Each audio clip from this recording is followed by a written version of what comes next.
आज आपण सगळेजण या ठिकाणी जमलेलो आहोत, कारण आज श्री हरिभक्तपरायण सखुबाई अण्णासाहेब हरकळ यांचा जो चैतन्यरूपी दीप आहे, तर तो दीप कापुराच्या वाती उजळल्या ज्योती ठाईच समाप्ती झाली। जशी कापूर जाळल्यानंतर त्याच्यात शेष काही राहतं का? काहीच नाही राहत। तसं जीवनमुक्त पुरुषाचं शरीर सुटल्यानंतर शेष काही राहत नाही, कर्मही राहत नाही आणि भोग सुद्धा राहत नाही। मग काय होतं? तर कापुराच्या वाती उजळल्या ज्योती ठाईच समाप्ती झाली जशी। म्हणजे हा जो चैतन्य रूप दीप आहे तो आत्मस्वरूपामध्ये विलीन होत असतो। तर 28 डिसेंबर 2024 शनिवार रोजी दुपारी 4 वाजता ही घटना घडलेली आहे आणि त्यानिमित्त आपण प्रवचन रूपी सेवा करत आहोत। तर माऊली सांगतात की हे गीता नाम विख्यात सर्व वाङ्मयाचे मथित आत्मा जेने हस्तगत रत्न होय।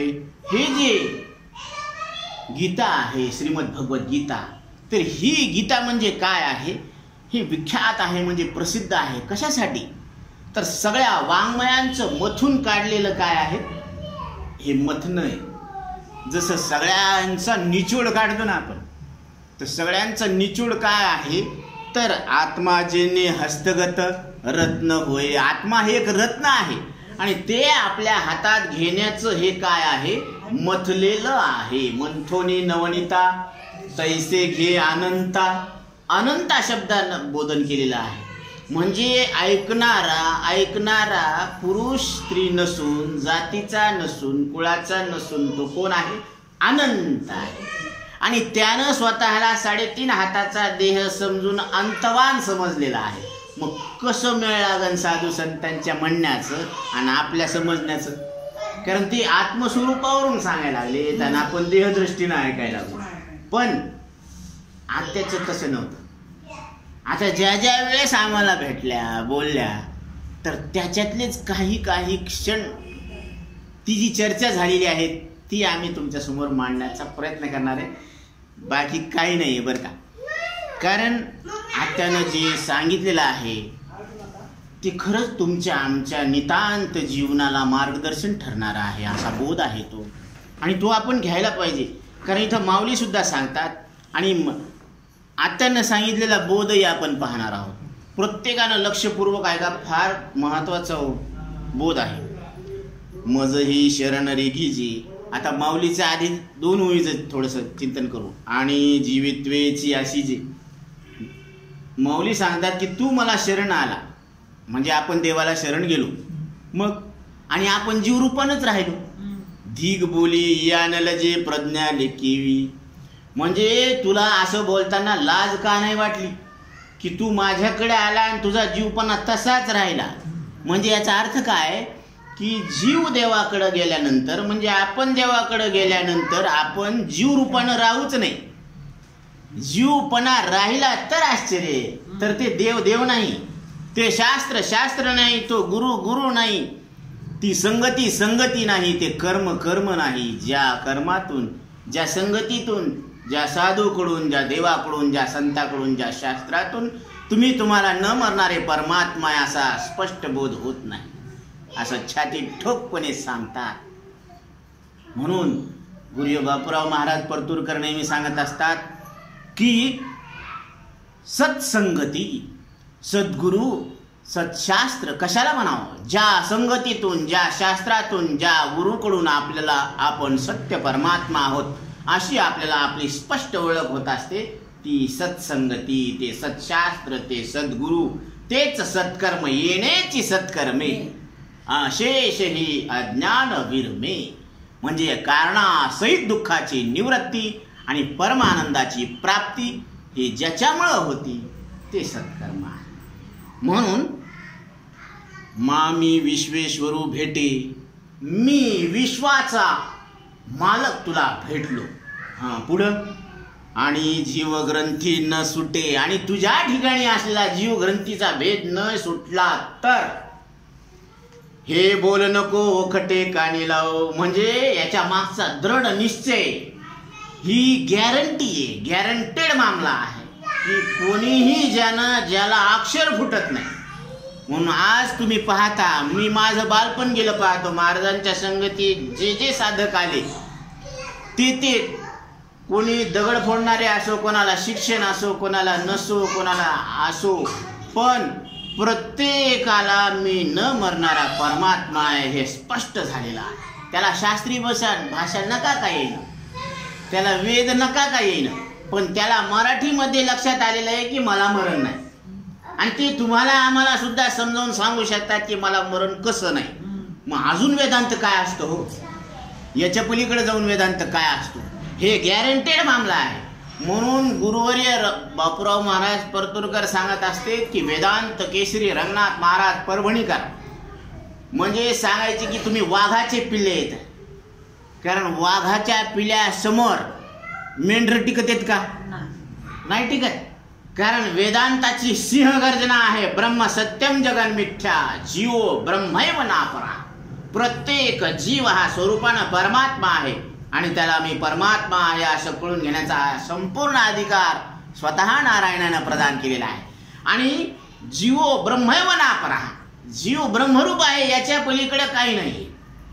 म्हणून हे वाघाचे पिले, आता डोंबाऱ्याचा खेळ चालू असतो ना, ते पोरग कसंही उड्या मारो, 2 पायावरच उभं टाकते बरं का. तसं यांच्या जीवनात कितीही प्रतिकूल परिस्थिती असू द्या, पण हे आपल्या निश्चयावरून ढळत नाही. बुद्धी निश्चय आत्मज्ञान ब्रह्मरूप भावी आपणा आपण ब्रह्मनिष्ठा राखे पूर्ण तत्परायण हरणीशी.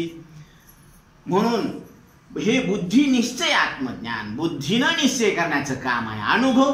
म्हणून आत्या सांगायची की मला असंच एके दिवशी बोलवलं आणि विचारलं की हे महाराजांनी आत्ता सांगितलं की अन्वय व्यतिरेक हे कसं आहे. मी म्हणलं आत्या, जसं एकाच दोऱ्यामध्ये अनेक मणी ओवलेले असते, मग अनेक मण्यामध्ये दोरा कसा आहे, एक रूपानं आहे. आणि एक रूपानं असणं म्हणजे अन्वय रूपानं असणं. आणि अनेक मणी आहेत ना, ते मण्यात दोरा आहे का दोऱ्यात मणी आहे?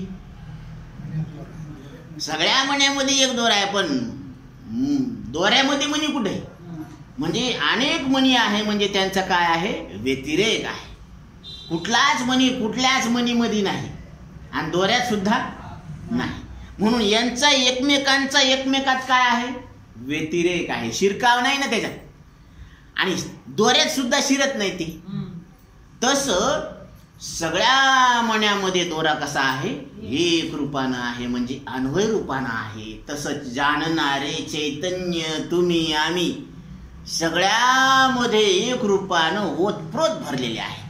सूत्रे मणी गणा इव आहे ना. म्हणून इथं काय सांगितलेलं आहे, त्यावेळेस त्यांना एक उदाहरण दिलं होतं की ते ह्याच्यामधलं होतं पहा, आचार्यांचं निर्वाण षटकम मत. न च प्राण संज्ञोर्न वा सप्त धातुर न वा पंचकोश न वाक्पाणिपादो न चोपस्थ पायु चिदानंद रूप शिवोहम शिवोहम चिदानंद रूप शिवोहम शिवोहम. म्हणून जसं आचार्य सांगतात तसं आत्या सांगू लागली की आपण या शरीरामध्ये संचार करणारा जो प्राणवायू आहे तो प्राण मी नाही. हे 5 वायू आहे, पंचवायू. फार महत्त्वाचा मुद्दा आहे, एक 10 मिनिटं लागते ना आपल्याला समजून येणार. पण आज आपल्याला आत्यानं काय सांगितलं, त्यांचं शरीर कसं सुटलं, हसत खेळत सुटलं. जसा सर्प कातीन टाकतो ना, तसं आल्हादी हे शरीर सुटलेलं आहे, कशामध्ये गुंतलेलं नाही. म्हणजे जसा नारळ नारळात मध्ये खोबळा काय होतो, असा वाजतो, ते आतून सुटलेला असतो. न करी रे संग राहे रे निश्चळ, लागो निधी मळ ममतेचा, या नावे खरे अद्वैत ब्रह्मज्ञान, अनुभवा वाचुनी बडबडती. म्हणून उसातून जायचं पण 5 टांगाला लागू द्यायचं नाही. अशा पद्धतीनं तर आता सांगू लागली की हे 5 वायू जे आहेत ना ते आपण नाही. कारण हे 5 वायू काय आहेत, प्राण, अपान, व्यान, उदान, समान.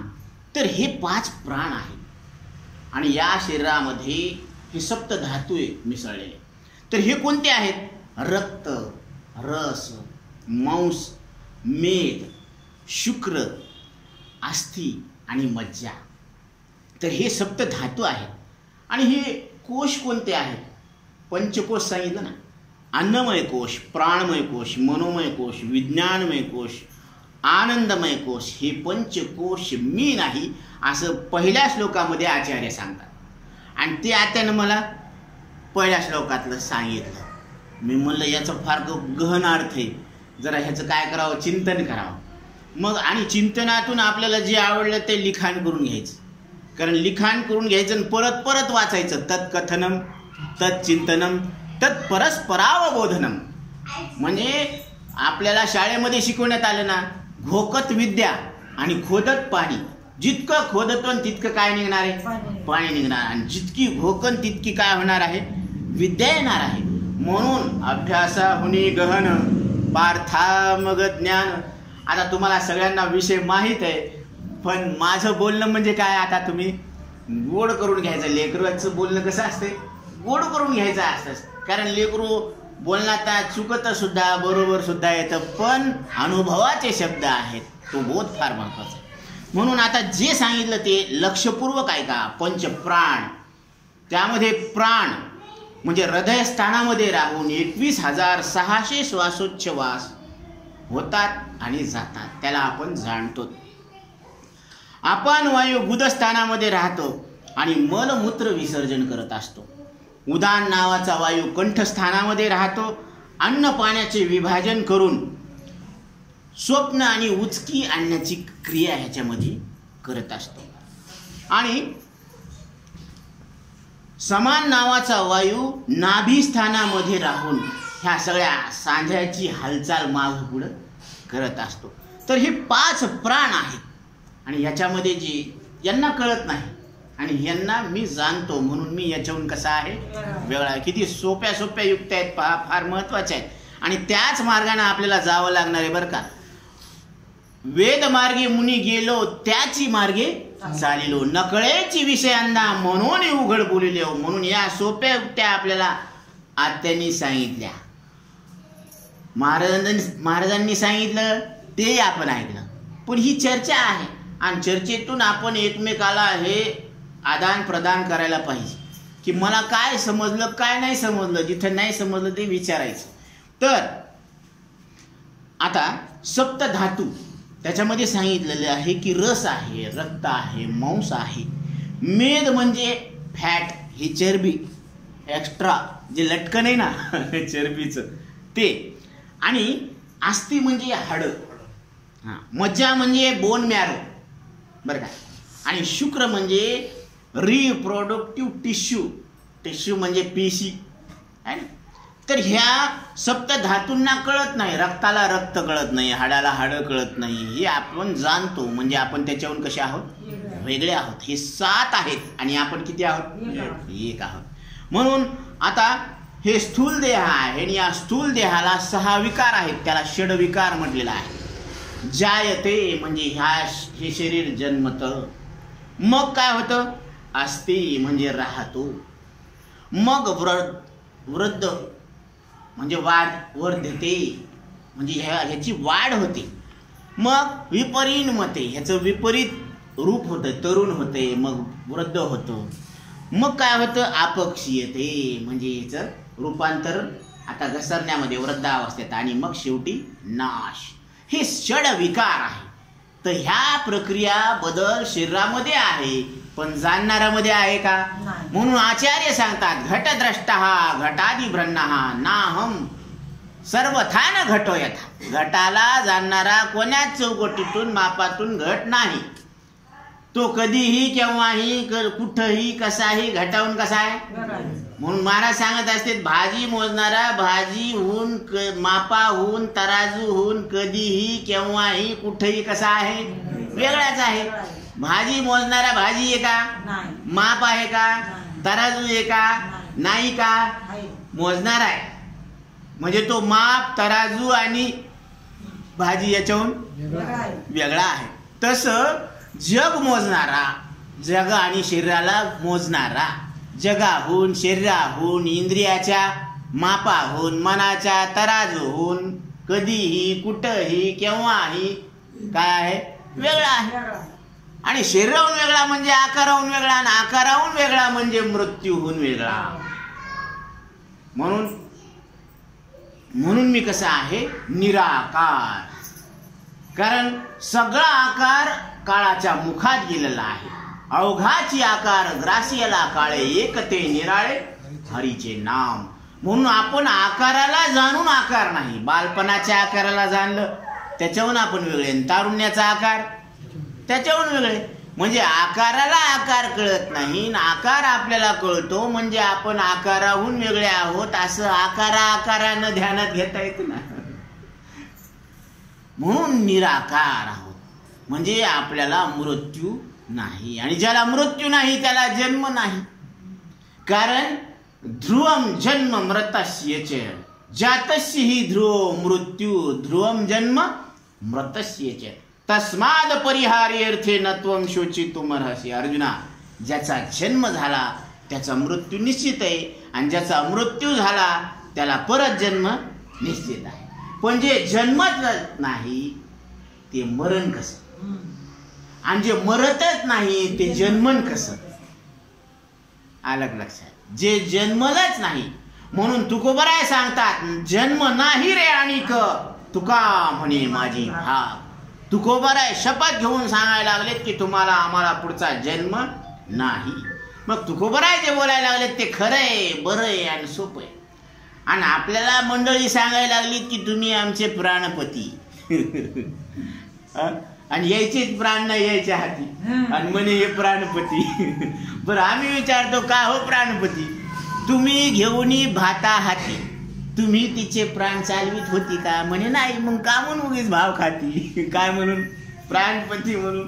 कोणाचे प्राण आहे का कोणाच्या हातात, का सगळ्याचे प्राण देवाच्या हातात आहेत. मग दोघांनी एकमेकाचं भजन करावं का दोघांनी देवाचं भजन करावं. कारण प्राण कोण चालवायला लागला, चाले हे शरीर नाची सत्य. म्हणून तर अशा पद्धतीनं या शरीरावरच भ्रम झालेला आहे. कशाचा, कुळाचा, जातीचा, वंशाचा, गोत्राचा, वर्णाचा, आश्रमाचा आणि नामाचा.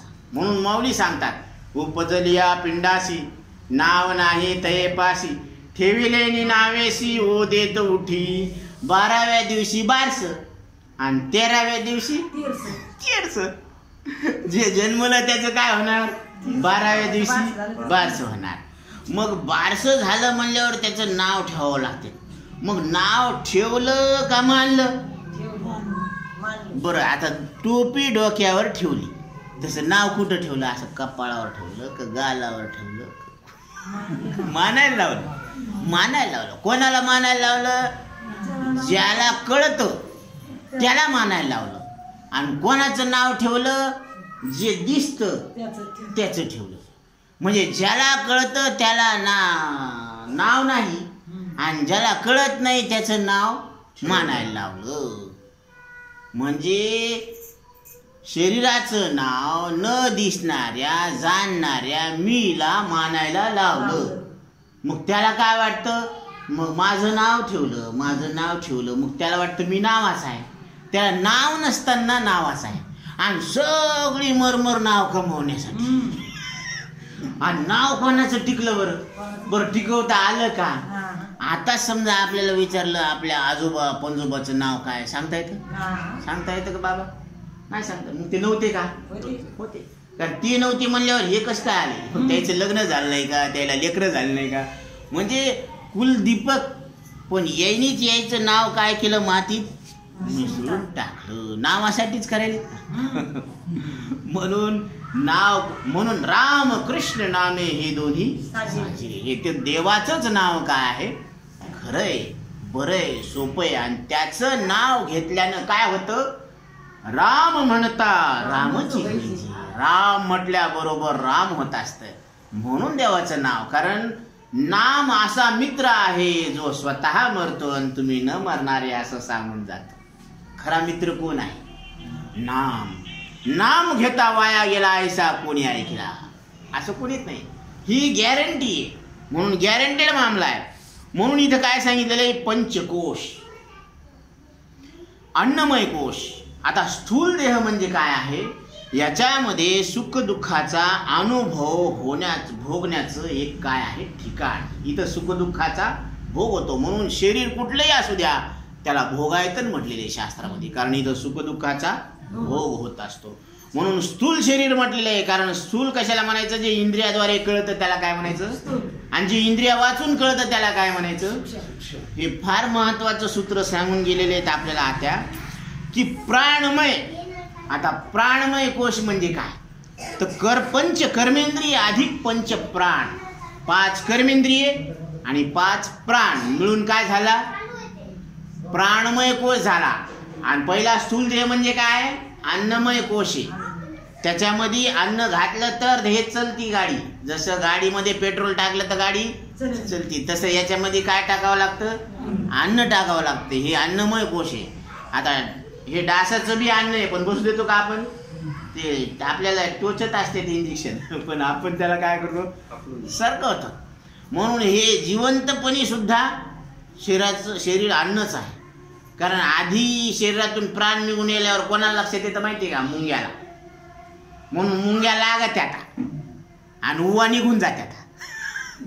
आलं का लक्षात, ज्याच्यामध्ये प्राण नाही ना त्या शरीरात डोक्यातून उवा निघून जातात आणि मुंग्या पायाला मुंग्या लागल्या, मग बाधा म्हणते ते असे.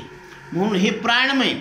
आता प्राणमय म्हणजे पंच कर्मेंद्रिय आणि पंचप्राण. ह्याच्यामध्ये हात आहे, हाताची देवता इंद्र आहे, यानं देणं घेण्याची क्रिया होत असते.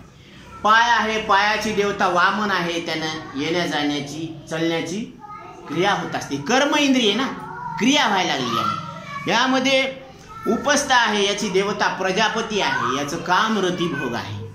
नंतर गुद आहे, याची देवता यम आहे, तर याचं कार्य काय आहे, मल विसर्जन करणं. आणि वाणी, याची देवता इंद्र आहे आणि याचं कार्य काय आहे, बोलणं. तर हे क्रिया करणारे कर्म इंद्रिय आहेत, म्हणून याला कर्म इंद्रिय म्हणतात. आणि हे 5 प्राण, याला काय म्हणायचं, मनोमय कोश. आता मनोमय कोश म्हणजे काय आहे, पंच ज्ञानेंद्रियासहित मन आहे, ज्याच्यामध्ये पंच ज्ञानेंद्रिय 5 आहेत, म्हणजे ज्ञान होण्याचे साधन आहेत. आणि कर्मेंद्रिय म्हणजे काय आहे, कर्म करण्याचे साधन आहेत. तर यामध्ये कान आहे, याची देवता दिशा आहे आणि याचा विषय शब्द ग्रहण करणं. नंतर त्वचा आहे, याची देवता वायू आहे आणि त्याचा विषय स्पर्श करून घेणं. जसं नंतर डोळा आहे, याची देवता सूर्य आहे आणि त्याचं कर्म म्हणजे त्याचा विषय रूप दिसणं आहे ना. आणि जीभ, याची देवता वरुण आहे आणि याचं काम आहे रस चाखणं. तर हे 5 ज्ञानेंद्रिय. नाक आहे, याची देवता अश्विनी कुमार आहे आणि याचं कर्म काय आहे, वासाचं ज्ञान करून देणं. तर हे ज्ञान होण्याचे इंद्रिय म्हणून ज्ञानेंद्रिय. आणि 5, आता मनाचे सुद्धा 5 प्रकार आहेत. तर हे कोणकोणते आहेत, तर मन, मनाची देवता चंद्रमा आणि याचं कर्म काय आहे, संकल्प विकल्प करणं. नंतर बुद्धी आहे, बुद्धीची देवता ब्रह्मा आहे, याचं काम आहे निश्चय करणं. एखाद्या, आता हे करावं का नाही करावं, करावं का नाही करावं, याला मन म्हणायचं बरं का, संकल्प. आणि पोथीला जायचं 100% ठरलं, ही निश्चय म्हणजे ही बुद्धी आहे. आणि आता मी आलतो का नाही प्रवचनाला, हे अहंकार. तर ह्याचा अहमपणा, तर हे अहंकार, याची देवता रुद्र आहे आणि त्याचं कार्य काय, अहमपणा, मी केलो असं म्हणणं. आणि नंतर चित्त, तर चित्ताचं काम आहे चिंतन करणं, याची देवता नारायण आहे. तर एकाच अंतकरणाचे हे 4 भाग आहेत. पण हे मनोमय कोशामध्ये मुडलेले आहेत. पंच ज्ञानेंद्रिया सहित मन म्हणजे संकल्प विकल्प आले ना त्याच्यात. आणि याच्यामध्येच विज्ञानमय कोश आहे. पंच ज्ञानेंद्रिया सहित बुद्धी आहे म्हणजे निश्चयात्मक बुद्धी आहे ती. तर हे विज्ञानमय कोश आहे. कोश म्हणजे काय आहे, जसं कणसाला हे आवरण असतेत ना सालपट, ती काढा काढा काढा मग त्याच्यामध्ये सोली वाशा लाड्या असतात मऊ मऊ, तसं हे झाकण आहे एक प्रकारचं. तसा आत्मा ह्या 3 देहांनी झाकलेला आहे. स्थूल, मग स्थूल देहाचे कातडे सोलायचे, मग सूक्ष्म देहाचे कातडे सोलायचे, मग कारण देह. कारण देह म्हणजे देह नाहीये, पण ह्या दोन्हीला खरं मानणं, माझं मानणं आणि मी मानणं यालाच काय म्हटलेलं आहे, कारण देह. हा अज्ञान म्हणजे स्वस्वरूपाचं अज्ञान, यालाच काय म्हणायचं, कारण देह म्हणायचं. आणि हे कारण देह यालाच काय म्हणतात, आनंदमय कोश म्हणतात. कारण पुण्य कर्म भोगकाली कदाचित बुद्धीची काय होत असती, अंतर्मुखता होत असते, अंतर्मुख होत असते, वृत्ती स्थिर होती आणि त्याच्यामध्ये आनंदरूप आत्म्याचं भान होत असतं. आणि हे भान क्षणिक असतं. मग ज्यावेळेस ती अज्ञानामध्ये लीन होती, झोपेत असताना निद्रिस्त अवस्थेत ती काय होती, अज्ञानामध्ये लीन होती. तर मग त्यावेळेस मात्र काय म्हणतात, त्याला कारण देह म्हणतात. म्हणजे झोप, अज्ञानामध्ये ती लीन झाली. तर ही अज्ञान म्हणजेच काय आहे, तर आत्मस्वरूपभूत आनंदाच्या प्रतिबिंबाचा अनुभव होतो. तीच वृत्ती पुण्यकर्म फल भोगानंतर निद्रा रूपाने विलीन होते. त्या वृत्तीस आनंदमय कोश म्हणतात. तर इथं हे आनंदमय कोश आहे. वावटळीत झालेल्या ढगाप्रमाणे हा आनंदमय कोश क्षणिक आहे. म्हणून हा आनंदमय कोश मी नाही, तो माझा नाही, हा कारण देह रूप आहे. हे 3 देह, स्थूल सूक्ष्म कारण, आणि याची निवृत्ती ज्ञानानं होत असते, तो महाकारण देह. बरं का. आता ज्ञानानं अज्ञानाची निवृत्ती झाली, बरोबर आहे. आता हे फार महत्वाची सूत्र आहेत बरं का. किती वेळ लागला, 15-20 मिनिटं लागली, पण हे फार महत्वाचं आहे. याच्यामध्ये उपप्राण सुद्धा सांगितले. नाग याचं काम काय, ढेकर देणे बरं का. कूर्म याचं काम डोळ्याची उघड झाप करणे. कृकुल याचं काम आहे, शिंक येते आपल्याला, शिंक येते ना त्याचं कृकुल. आणि देवदत्त याचं काम आहे जांभई आणणं. आणि धनंजय नावाचं वायू जो आहे उपप्राण, ते शरीराला पुष्टी देत असतं आणि मेल्यानंतर मग या शरीरात म्हणजे बॉडी फुगवण्याचं काम करते. म्हणून ते म्हणते बोळे घाला, नाकात बोळे, कानात बोळे घाला, कारण बॉडी काय होत असती, फुगत असते. तर तिथं धनंजय नावाचा वायू असतो. आता गंमत आहे, रामायणामध्ये असा एक भाग आलेला आहे की वालीचा वध झाला आणि तारा वालीच्या शवाला घेऊन विलाप करू लागली. आणि प्रभू रामचंद्र आले. ते म्हणले, तारा तू कशाला विलाप कर. ते म्हणे, माझे पतिराज गेले. तर त्यावेळेस तारा विलाप करत असताना, रडत असताना भगवंतांनी समजूत घातली, हे तारा, तू ज्याला पती मानत होती ते तर तुझ्या मांडीवर आहे. मग तू याला पती मानत होती का याच्यातल्याला पती मानत होती. मग त्यावेळेस ताराला लक्षात आलं की हा पती नाही, याच्यामध्ये जी चित शक्ती विद्यमान होती, चैतन्य, तेच खरे पती होते. म्हणजे तो लक्ष्मीपती आहे. आणि हे कुठं कळत असते, संताच्या संगतीत, सद्गुरूच्या संगतीत. बैसता संताचे संगती, कळो आले कमळापती. मग देहाला जाणणारा आता इथं देहाहून वेगळा आहे आणि तो मी आहे. हे देह असतानाच देहाहून मी वेगळा आहे असं ध्यानात घ्यायचं. जसं खोलीत बसतानाच, खोली म्हणजे हे शरीर नाही, शरीराचं स्वरूप ही खोली आहे का बाहेर गेल्यावरच हे शरीर खोलीहून वेगळे असं नाही. बस खोलीमध्ये बसूनच निश्चय करायचा की हे शरीर खोलीहून कसं आहे. तसं शरीरामध्ये प्रगट असतानाच लक्षात घ्यायचं की मी शरीराहून कसं आहे का शरीर सोडल्यावर. शरीर असताना देहीच विदेही भोगू दशा. देह असतानाच आपण विदेही आहोत आणि देह असताना देहाहून वेगळं म्हणजे मरणाहून वेगळं. कारण देहाला सोडून मरण नाही. कारण बालपण, कारण माऊलीनं सांगितलेलं आहे, शरीर जाता आगवे नाशिवंत स्वभावे म्हणून इतवा झुंजावे पंडू कुमरा अर्जुना, या शरीराची जातच अशी की हे उत्पन्न होतं आणि नष्ट होतं, आणि याला जाणणारे आपण मात्र उत्पन्नही होत नाही आणि नष्टही होत नाही. म्हणून न जायते म्रियते वा कदाचिन्नायं भूत्वा भविता वा न भूयः अजो नित्य शाश्वतो अयम पुराणो. अज म्हणजे न जन्मलेला.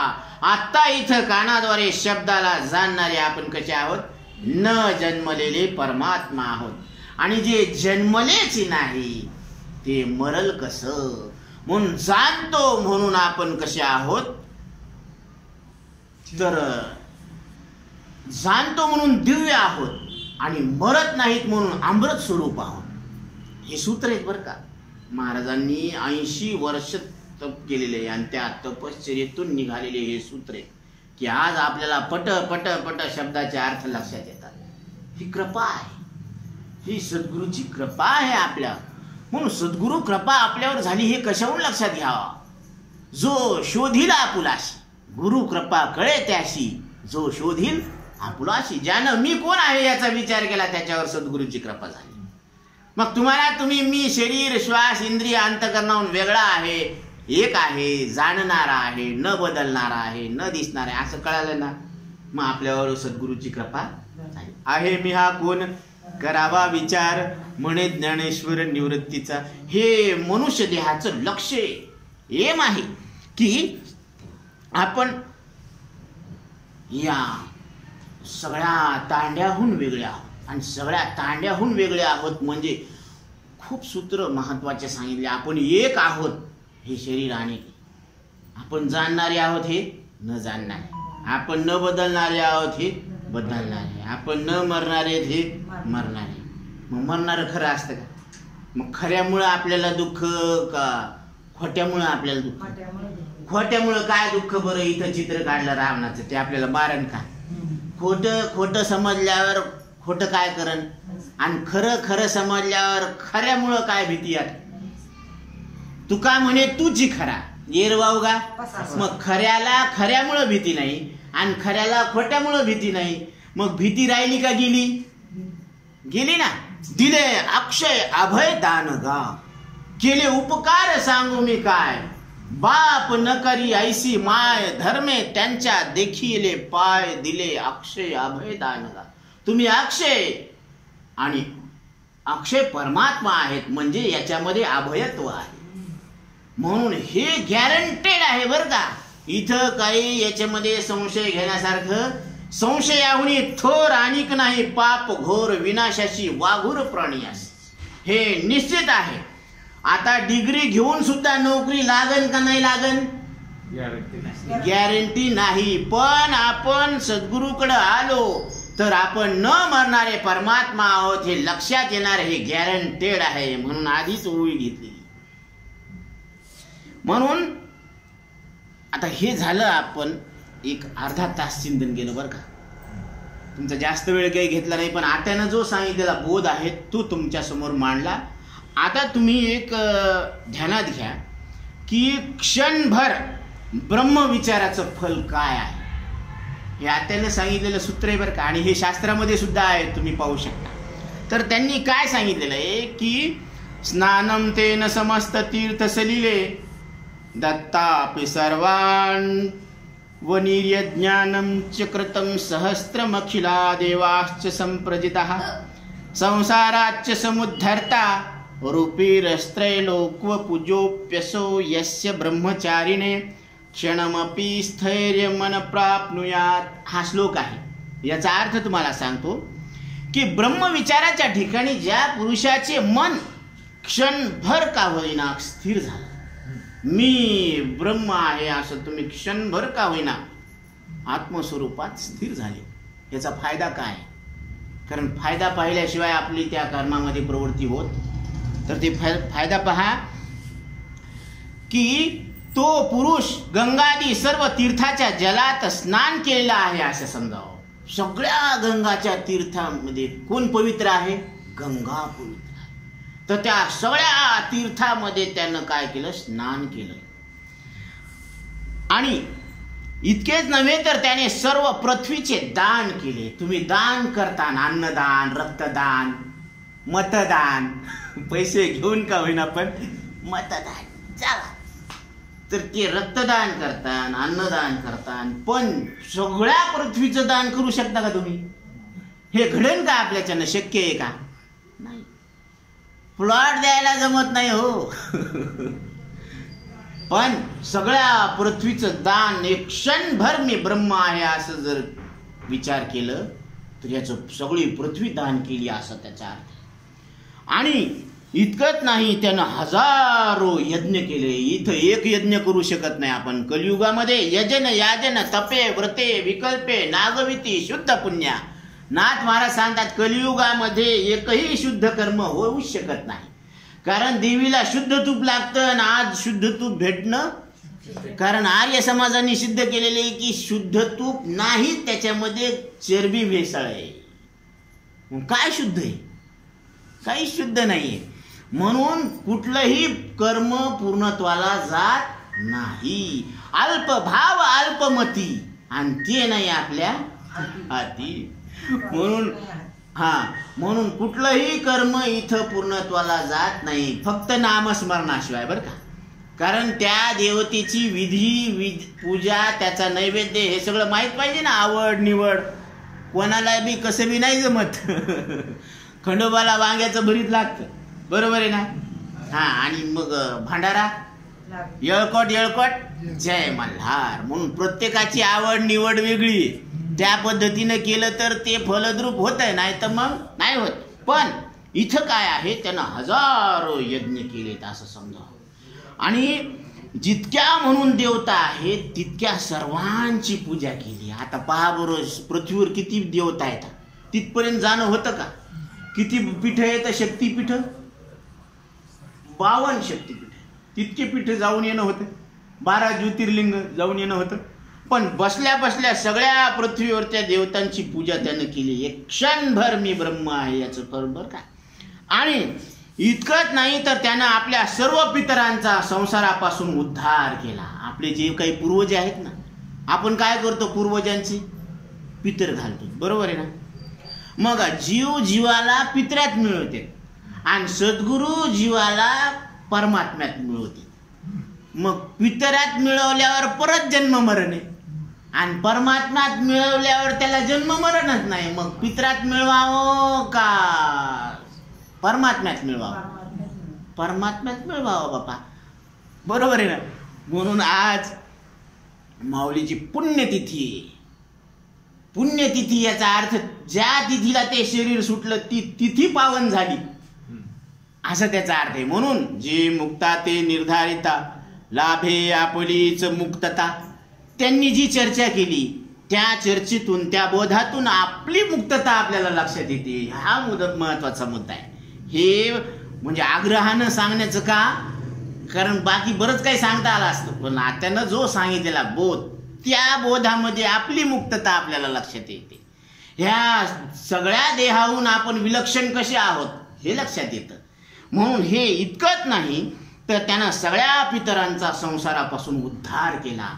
आणि एवढंच नाही तर उद्धार केला म्हणजे काय केलं माहिती का?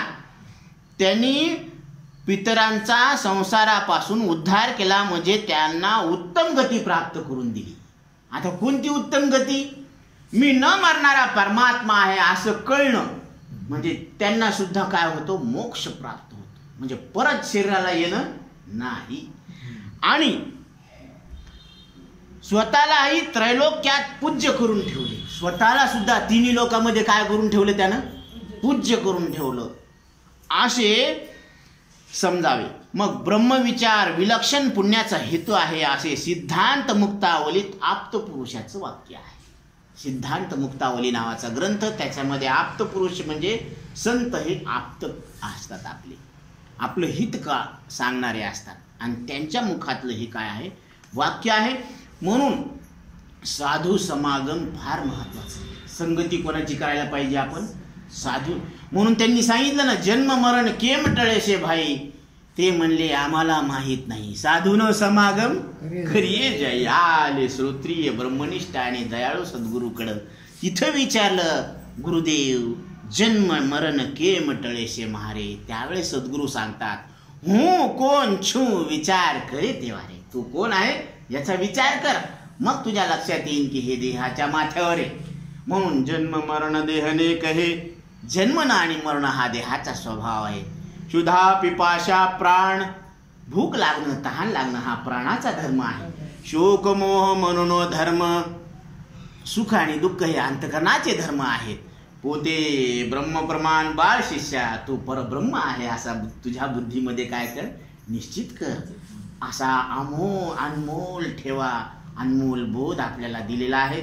तो सगळ्यांनी आत्मसात करावा.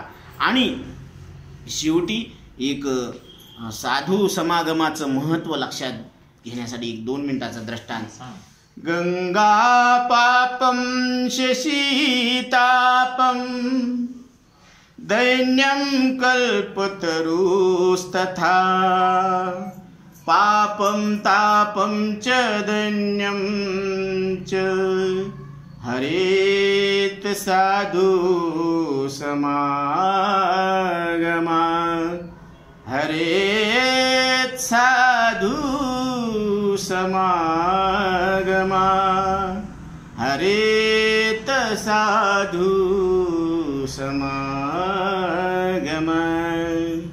गंगा स्नान केल्यानंतर गंगामाई पापाचं क्षालन करत असते. चंद्रमाच्या शीतल किरणांनी आपल्या शरीरावरचं ताप नाहीसा होत असतो, आतला आणि बाहेरचा. कल्पवृक्षाच्या खाली बसल्यानंतर आपल्याला सगळ्या सुखाच्या उपभोगाच्या वस्तू तो प्रदान करत असतो, म्हणजे दारिद्र्य दूर करत असतो. पण साधूचा म्हणजे ब्रह्मनिष्ठ सद्गुरूच्या संगतीमध्ये आपण जर समागमामध्ये जर राहिलो तर सगळे पाप आतले बाहेरचे. कारण तुम्हाला सांगू का, आपल्या हातून किती पाप होतात. मी देह म्हणता ब्रह्महत्या, एकदा देहाला मी म्हणलं तर कोटी ब्रह्महत्या केल्याचं पाप लागतं. आता त्याच्यामध्ये बरेच भाग आहेत बरं का, की गोहत्या, बालहत्या, स्त्री हत्या बरं का, हे आणि ब्रह्महत्या हे सगळ्यात मोठं काय आहे, ब्रह्महत्येचं पातक. आणि एकदा देहाला मी म्हणलं तर ब्रह्महत्येचं पाप लागतं कोटी. आता आपण झोपेतून उठल्यापासून तर जमिनीला पाठ टेकूस्तर, बरोबर आहे ना, आणि शरीराच्या जन्मापासून तर मरुस्तर, आणि सृष्टीच्या उत्पत्तीपासून तर प्रलयापर्यंत देहाला मी समजूनच काम करायलो ना. कारण कोणाच्याही व्यवहाराचा बेस काय आहे, पाया दिसणारा मी, दिसणाऱ्या डोळ्यानं दिसणाऱ्या जगाला जाणारो. याच्यात काय चुकलं बाबा, काय नाही चुकलं आहे का नाही, पण त्याच्यात चुकलेलं आहे.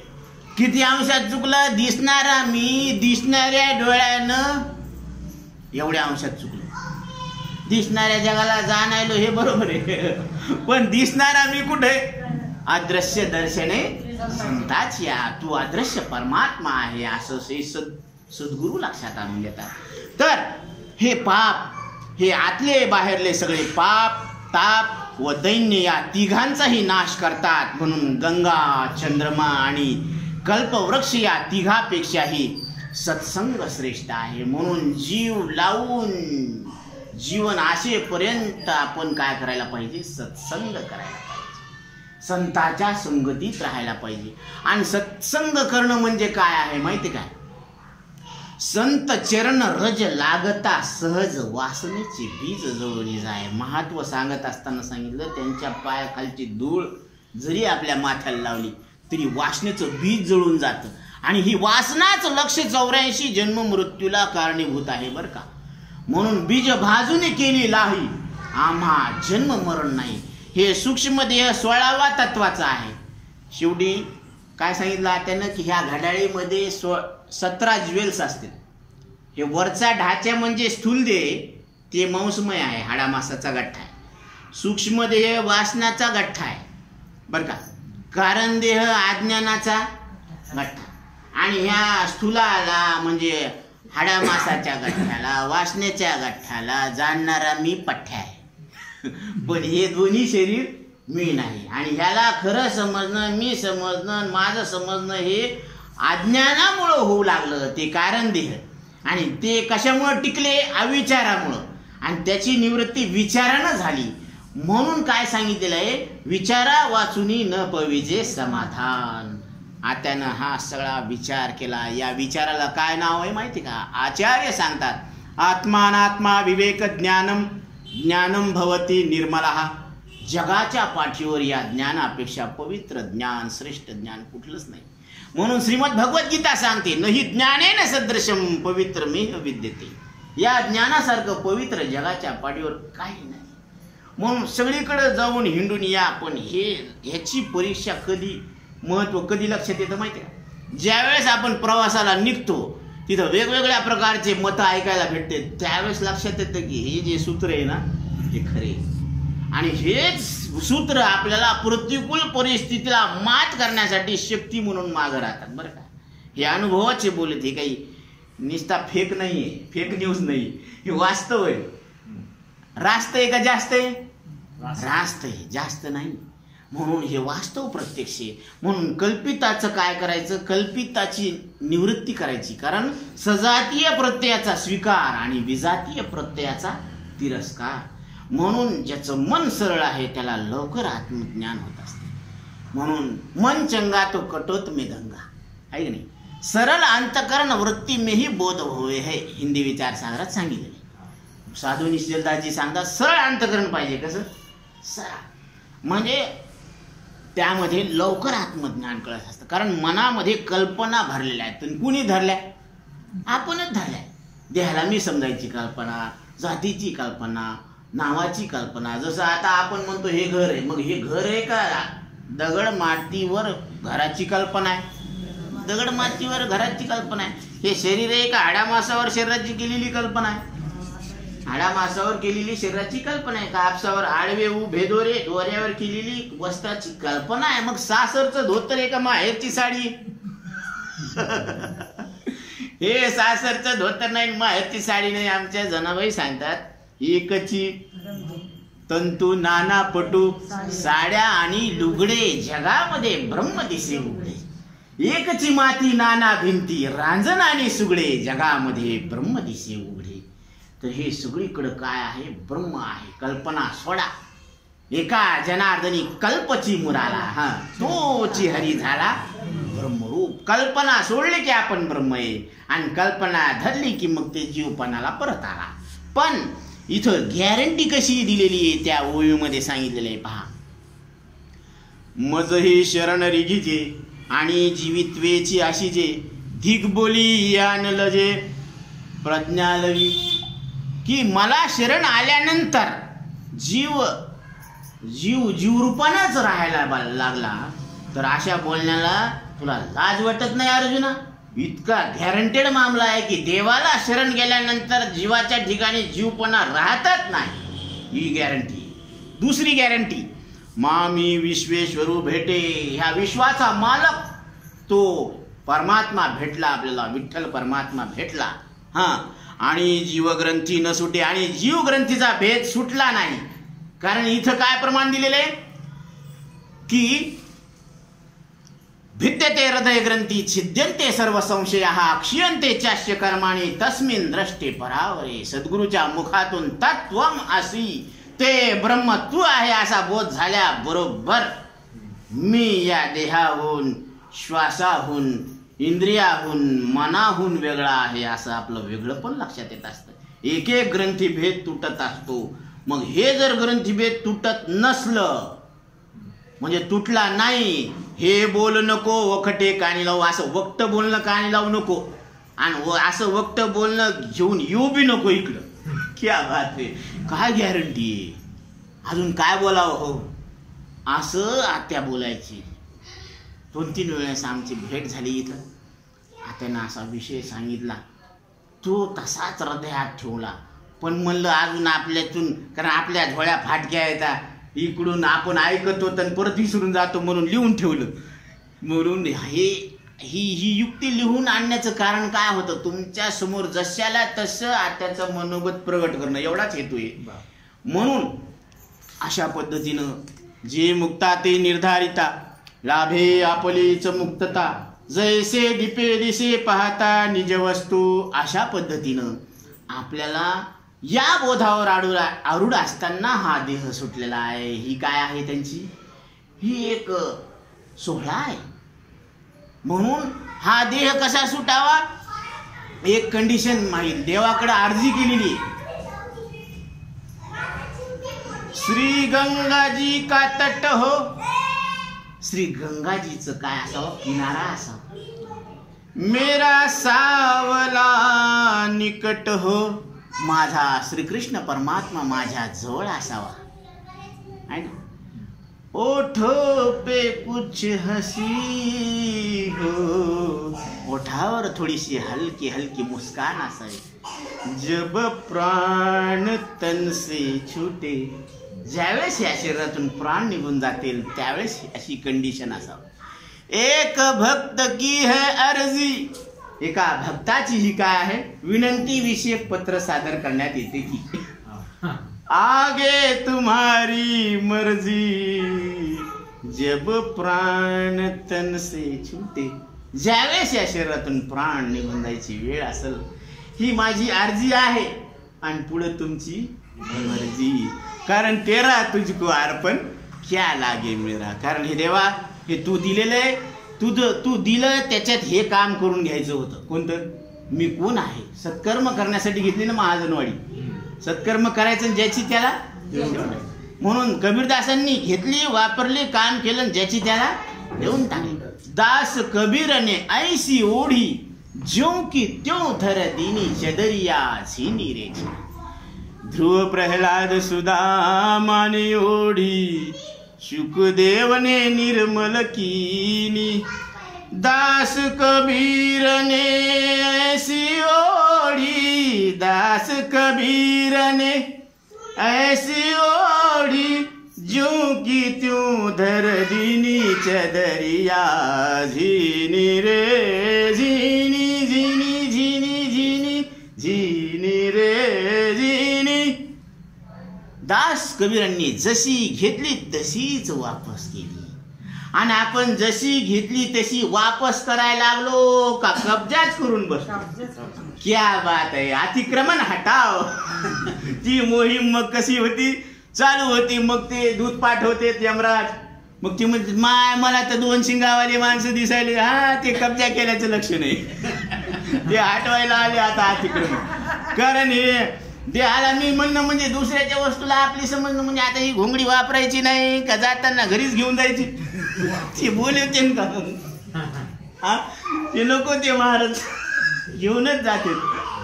म्हणून हे देह दुसऱ्याचा आहे, ज्याचा शेखी ज्याचा त्याशी देणे लागे. देह हा उसना आणिला पाचाचा, शेखी ज्याचा त्याशी, ही जाण त्याला राहते आणि ह्या जाणीवीनच त्याचं शरीर सुटतं. म्हणून मुक्त पुरुषाचं जे शरीर सुटत असतं ते कसं सुटत असतं, आसक्ती रहित, बाधित अंतकरण वृत्ती असते म्हणून. आणि अज्ञानाचं शरीर सुटत असतं ते आसक्ती असते म्हणून ते डोळे फिरवते, घरघर लागती बरं का, हातपाय झाडत, ती फार व्यथा होत असते. पण मुक्त पुरुषाची जी शरीर सुटणे ती बाधित अंतकरण वृत्ती असल्यामुळं ते सहज सुटत असतं. ती लीला असती, तो सोहळा आहे. आणि या सोहळ्यानिमित्त आपण सगळेजण आलोत, या विचाराचा आपण आपल्या जीवनामध्ये अवलंब करावा. हाच या कार्यक्रमाच्या निमित्तानं तुम्हाला आम्हाला एक संदेश आहे साधू संतांचा. पुंडलिका वरदे हरी विठ्ठल श्री ज्ञानदेव तुकाराम विठ्ठल विठ्ठल विठ्ठल विठ्ठल विठ्ठल. आता विश्वात्मके देवी येणे भाग्यज्ञ तोषावी, तोषो निमज द्यावे पसाय दानहे. जे कळांची व्यंकटी सांडो, तया सत्कर्मी रती वाढो. भूता परस्परे जडो, मैत्र जीवांची दुरितांची तिमिर जाओ. विश्वस्वधर्म सूर्य पाहो, जो जे वांछिल तो ते लाहो. प्राणीजात वर्षत सकळ मंगळी, ईश्वर निष्ठांची मांदिया.